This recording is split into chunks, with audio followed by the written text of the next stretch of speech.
It all started a few months ago when my best friend and I made plans for the perfect trip. We'd been talking about it for weeks, an adventure we'd both dreamed about for years. We'd even saved up for it, marking the dates on our calendars, planning all the activities we wanted to do, and getting excited for the memories we'd make together. But a week before we were supposed to leave, I got a text from her. It was out of the blue, and it hit me like a ton of bricks. "I'm sorry, I just can't afford it right now," she wrote. "I'm really bummed about it, but I'm going to have to cancel." I was shocked, and honestly, I was hurt. We'd been talking about this trip for so long, and now, suddenly, she was backing out. We had made so many plans together, and she had seemed just as excited as I was. I tried to be understanding, telling her that I totally get how tough money can be sometimes, and I didn't want to push her if it wasn't in her budget. But still, something felt off. She had never brought up any financial issues before. I figured maybe she had a tough month or something, so I tried to reassure her that we could figure it out. Maybe we could go another time. Or if it helped, I'd cover some of her expenses. After all, we've been friends for so long, and I really wanted us to go on this trip together. But when I offered, she insisted that she couldn't take me up on that. "Don't worry about it," she said. "It's just not the right time." I tried not to take it too personally, telling myself that sometimes things just don't work out. But deep down, I couldn't shake the feeling that there was something more going on. Why would she cancel so last minute? We had been talking about this for months. A few days went by, and I tried to let it go. I figured maybe I was overthinking it. But then, something happened that I couldn't ignore. I was scrolling through my social media feed when I saw her post. It was a picture of her at an airport, suitcase in hand, looking as happy as ever. And there, right next to her, was someone else. She had gone on the exact trip we had planned. Only this time, she was with someone else. I couldn't believe what I was seeing. How could she cancel on me and go on the trip with someone else? I stared at the post, trying to wrap my mind around it. Had she lied to me? Was this some kind of joke? I couldn't understand why she would do something like this. We were supposed to go together, and now it seemed like she was rubbing it in my face. My emotions were all over the place. Anger, confusion, sadness, betrayal. I wasn't sure how to process it. I immediately reached out to her, but I couldn't find the words. I sent a message asking her what was going on, but I didn't get a response. The silence only made me more frustrated. Why wasn't she answering me? Had she really just expected me to brush this off? I had to know the truth, so I decided to call her. The phone rang, and I anxiously waited for her to pick up. When she finally did, I could hear the excitement in her voice. "Hey, I'm in such an amazing place. I can't wait to tell you all about it." She sounded completely carefree, as if nothing was wrong. But I wasn't having it. I had to ask, "Why didn't you tell me? You told me you couldn't afford the trip, but now you're there with someone else? What's going on?" There was a long pause on the other end of the line. I could hear her take a deep breath before she spoke. "I didn't think you'd understand," she said softly. "I didn't know how to tell you, but I've been planning this with someone else for a while now. I really wanted to go, but I didn't know how to back out of our plans without disappointing you." Her words hit me like a slap in the face. "So, you just lied to me? You could have told me the truth, but instead, you let me believe you couldn't go and made me feel bad for even suggesting it?" She was quiet for a moment, and then she sighed. "I didn't want to hurt you, but I didn't want to cancel on the other person either. It wasn't easy, and I didn't know how to juggle both things. I didn't know what to say. I felt betrayed, and the way she was justifying her actions made me feel even worse. It was hard to imagine that she hadn't considered how hurt I would feel. I had always been there for her, and this was how she repaid me, by choosing someone else over me without a second thought. "So, that's it? You just didn't think it was important enough to be honest with me?" I asked, my voice shaking. She didn't have a good answer. All I heard was more hesitation, more excuses. "I just didn't want to let you down, but I guess I ended up doing that anyway." I was so upset, I didn't even know what else to say. I ended the call quickly, telling her I needed some space. But as I hung up, I realized something. I couldn't just let this slide. I couldn't be the person who let people walk all over me, so I decided to confront her in person when she came back. I didn't know what I was going to say yet, but I knew I had to stand up for myself. I couldn't let her think it was okay to treat me like this. I was going to get some answers, whether she liked it or not.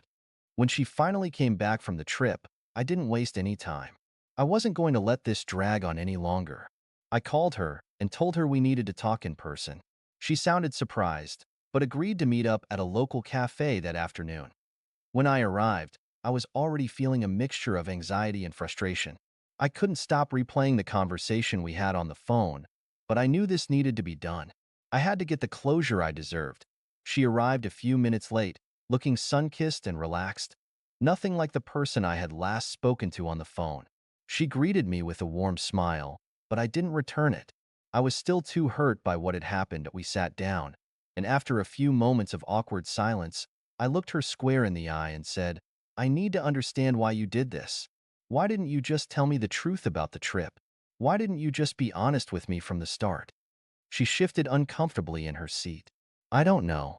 I guess I thought you wouldn't understand. I didn't want to hurt you, and I didn't know how to get out of our plans without disappointing you. It was easier to lie than to face the reality of letting you down." Her words stung, but I couldn't just let it slide. "So, you thought it was okay to lie to me and leave me hanging? You really thought I wouldn't understand? I would have been hurt, sure, but I'd rather you told me the truth than string me along with excuses." She looked away, guilt starting to settle in. "I know, and I'm sorry. I really messed up." I could see that she was genuinely remorseful, but that didn't change how I felt. I had given her the benefit of the doubt, and in return, she had chosen someone else over me. I wasn't sure if I could just forgive her, not yet at least. "It's not just about the trip, though," I continued. "It's about trust. You lied to me, and now I'm questioning everything. If you couldn't be honest with me about this, what else have you not been truthful about?" She was silent for a long moment, then looked at me with tears in her eyes. "I don't want to lose you as a friend. I messed up, and I'll do whatever it takes to make it right." At that moment, I felt torn. I wanted to believe her, but the hurt was still fresh. "I need time to think about all of this. It's not something I can just get over right away." She nodded, understanding. "I get it. I know I've broken your trust, and I don't expect you to forgive me right away. But I want you to know that I'm truly sorry. And when you're ready, I'll be here." We sat there in silence for a while, and I realized that while I wasn't sure if our friendship could ever go back to what it was, I wasn't ready to give up on it completely. I left the cafe with a heavy heart, still unsure of what I wanted to do. The betrayal stung, but I wasn't going to make any rash decisions. Maybe with time, things could heal, or maybe they couldn't. I wasn't sure, but I knew that for now, I needed to focus on myself and figure out what was best for me. The days after that meeting were tough. Every time I saw my phone light up with her name, my heart would skip a beat. Part of me wanted to reach out, to tell her that I was ready to forgive her and move on. But then I would remember the hurt, the sting of betrayal that still lingered in my chest. It was hard to erase the image of her smiling in the pictures, enjoying the very trip she had promised me we would take together. I spent the next few days thinking about our friendship and everything we had been through over the years. We had shared so many memories, and I had always considered her one of the most important people in my life. But this felt different. I had been made to feel like an afterthought, like I wasn't important enough to be considered when she made her plans. I knew deep down that our friendship could never go back to how it was. Trust, once broken, was so difficult to rebuild. And with each passing day, the distance between us grew. I could feel myself drifting, unsure if I even wanted to try and salvage something that felt so damaged. I took some time away from social media, trying to clear my head. But then, as if on cue, I saw the post. It was a photo of her and another friend, arms around each other, smiling and laughing. The caption was a simple, "Can't imagine life without you." It was like a punch to the gut. I had been replaced that I couldn't stop myself. I texted her, barely thinking. "So, I see you've moved on." She responded quickly, "What do you mean?" I didn't want to say it, but the words came out anyway. "You've already replaced me. You're hanging out with someone else, someone who's clearly better than me." There was a long pause before she finally replied. "I didn't mean for you to feel that way. You're important to me, but I messed up. I was wrong. I don't want to lose you, but I understand if you need space." I sat there staring at her message, feeling a lump in my throat. She had messed up, but so had I. Part of me wanted to forgive her, to let it all go and pick up where we left off. But part of me was scared. Scared that it would happen again, that she would let me down when I least expected it. I spent the rest of the day in a haze, unsure of what to do. I knew I needed to make a decision, but I wasn't ready. And as much as I wanted to pretend that everything could go back to normal, I knew it would never be the same. The question lingered in my mind. Was it worth it? Was it worth trying to fix a friendship that had already shown cracks? As the days went by, I couldn't shake the feeling that something wasn't right. My mind kept replaying the events over and over, the canceled trip, the photos, the text messages, and her words. I found myself checking her social media more than I should have, trying to understand her actions, but it only made me feel worse. I started wondering if maybe I was being too sensitive or if I was overreacting. But every time I tried to brush it off, the hurt would resurface, deeper than before. One evening, as I was sitting on the couch, scrolling through my phone, I saw a message from her. She had sent a simple, "I miss you." For a moment, I just stared at the message, feeling torn. Did I want to open up that door again? Or should I just let it be, knowing that it might only lead to more disappointment? I decided to respond. "I miss you too, but I'm not sure how to move forward." Her reply came quickly, almost desperate. "I understand. I don't expect you to forgive me right away, but I want to make it right. I've messed up, and I'm sorry. I just don't want to lose you as a friend." Reading her words, I could feel the sincerity in them, but at the same time, I wasn't sure if I could trust it. How many times had she promised things and then turned around and broken them? How many times had I convinced myself that she'd change, only to be let down again? But something inside me, something deep down, told me that I wasn't ready to completely let go of her. We had shared too many memories, too much history, to throw it all away without trying to repair the damage, so I agreed to meet up with her again, this time at a park near my place. We agreed to talk face to face, no distractions, no excuses. I wasn't sure what I wanted from it, but I knew I had to hear her out. When I arrived, I saw her sitting on a bench, waiting for me. Her face lit up when she saw me, but I could tell she was nervous. I was nervous too. "I'm glad you came," she said quietly as I sat down beside her. There was a long silence between us before I spoke. "I've been thinking a lot about everything," I started, trying to keep my voice steady. "And I don't know if I can just forget what happened. You lied to me. You hurt me. And that's hard to get past." She nodded, her eyes filled with regret. "I know. And I don't expect you to just forgive me. I've made mistakes, and I don't want to make excuses for them. I just want a chance to show you that I can do better." There was a quiet pause, and I felt myself wavering. She sounded so genuine, but could I really trust her again? "I don't know if I can just pick up where we left off," I said softly, "but I'm willing to try. I just need to know that I'm not going to get hurt again." Her face softened, and I could see the emotion in her eyes. "I understand, and I'm willing to work for it. I'll prove to you that I'm not the person who let you down. I'll be there for you, no matter what." It was the reassurance I needed, even if it didn't completely erase the doubts in my mind. Maybe, just maybe, we could rebuild what we once had. But I knew it wouldn't be easy. It would take time, trust, and patience. But for the first time in days, I felt a glimmer of hope. After that conversation, things were different, but not exactly the way I had hoped. We tried. I'll give her that. We spent time together, laughed at old inside jokes, and even planned a new trip, this time one that we could both actually afford. But something felt off. The connection we had before, the one that made her the person I trusted most, wasn't there anymore. It wasn't like she was the same person, or like I was either. There was an awkwardness that lingered, a reminder of the betrayal I couldn't quite shake off.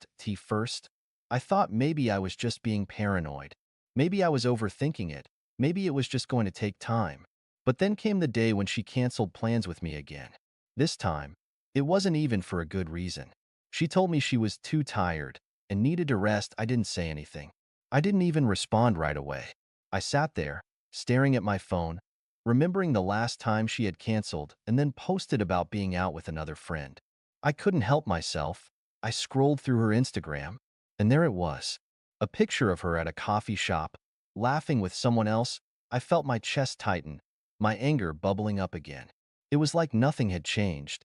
She was still doing the same things. Lying, leaving me out, replacing me. This time, I decided I wasn't going to stay quiet. I wasn't going to keep letting her hurt me, just because I was afraid of losing the person I used to call my best friend. So, I sent her a text. I thought things were going to be different, but clearly, they're not. I'm tired of being your second choice. Her response came almost immediately. I didn't mean to hurt you. I'm sorry if you feel that way. I've just been busy. I never meant to make you feel like you're not important to me. But I knew that wasn't true. If I was important, I wouldn't have been pushed aside, again and again. She wouldn't have been out with someone else, enjoying the same things she promised to share with me. I wasn't just a backup plan. I deserved more than that. That night, I made a decision. I needed to walk away. No more giving her chances, no more waiting around for her to come through. The next day, I called her. I told her I couldn't keep pretending that everything was okay, that it was too hard to keep putting myself in a position where I was constantly disappointed. I wished her well, but it was time for me to let go. Her voice cracked when she spoke, but I couldn't let that sway me. I had made up my mind. I'll always care about you, but I can't keep doing this, I said firmly. Maybe someday we can be friends again, but right now, I need to take care of myself. She stayed quiet for a long time, and I could hear the hurt in her silence. I'm really sorry, she finally whispered, but I wasn't looking for an apology anymore. I wasn't looking for empty promises. I was looking for peace, and that meant moving on. As I hung up the phone, I felt a weight lift off my shoulders. It wasn't easy, but it was necessary. I realized that sometimes, the hardest thing to do is let go of someone who used to mean so much. But I knew I had to, for my own well-being. Days passed, and I couldn't help but think about the decision I had made. In some ways, it felt like a relief, like a heavy burden had been lifted from my chest. I was no longer constantly second-guessing myself, wondering if I was doing the right thing by trying to maintain that friendship. But in other ways, it was harder than I thought it would be.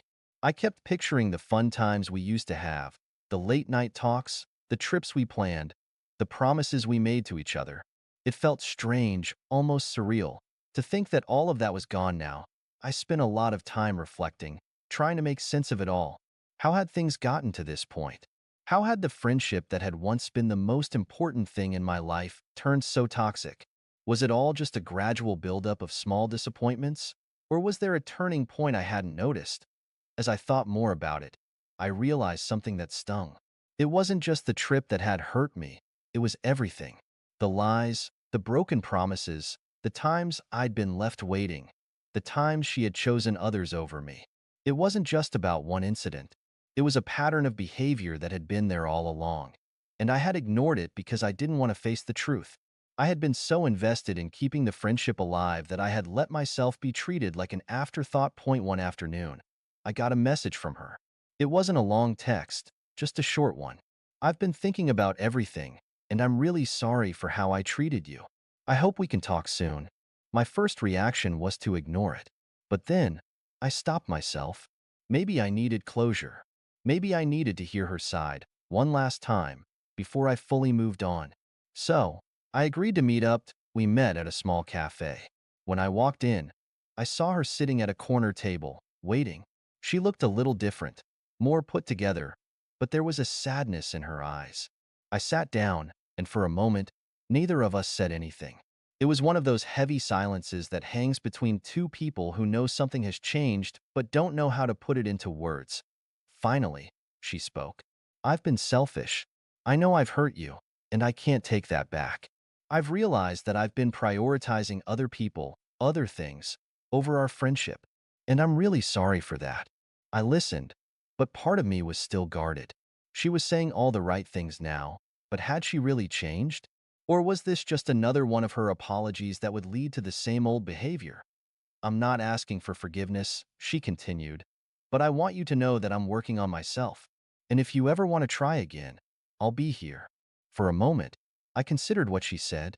Could I really forgive her and try again? Could I trust her not to hurt me again? I wanted to believe that people could change, that this conversation meant something, but deep down, I knew I wasn't ready to go back to where we had been, so I told her what I had learned. I appreciate your apology. I do. But I've realized that I need to let go. I can't keep waiting for things to change when they never do. Her eyes filled with tears, and I felt a pang of guilt, but I knew this was the right choice. I had to choose myself this time. Maybe one day, we can reconnect, I said softly, but for now, I need to keep moving forward. We said our goodbyes, and as I left the cafe, I felt both sad and relieved. I had made the hard choice, but I was proud of myself for doing it. I wasn't the same person who had put up with her mistakes, and I wasn't going to let anyone treat me like that again. What do you think? Did she make the right choice by walking away? Or should she have given her friend one more chance? Let us know in the comments below. Everyone's got their own perspective, and we'd love to hear yours. And if you want to hear more stories like this, be sure to subscribe. More drama and more life lessons are coming your way. You won't want to miss it.